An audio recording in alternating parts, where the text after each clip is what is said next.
I just bought this super shoe in Chongqing, China, but hardly anyone in the UK seems to be properly testing it. This is the Li-Ning Gen 6 Elite, and today I'll be taking it through a 3K specific track workout to see how it stacks up against other super shoes we have here in the West.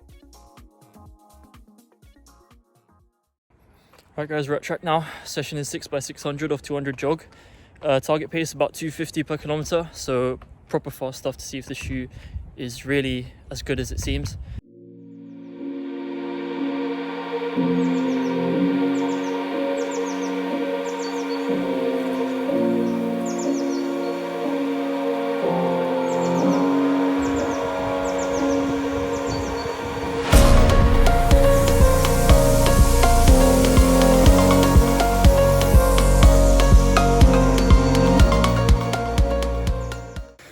Just finished the second rep, taking both these at just under 250 per kilometer pace.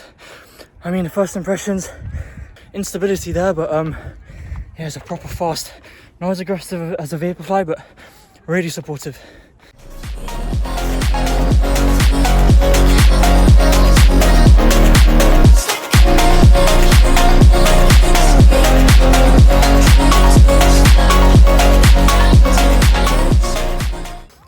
Just finished the last rep. Took them on about 140, 141. So under target pace for every single rep, which is obviously positive. I mean, these shoes, they're quite ridiculous, honestly. Like when you feel the pace slipping away towards the back end of the last couple of reps, I put in that tiny bit more effort, and these shoes really gave me a lot more. So yeah, I mean, first impression after that track session, I mean, it's a serious shoe. It is a serious shoe. So those are my thoughts immediately after the session, and now that I've had a bit more time to think about it, the trade-off with the shoe is really clear to me. It is quite unstable, and I did really notice that going around the bends at the track, and it's also not as aggressive as something like a Vaporfly.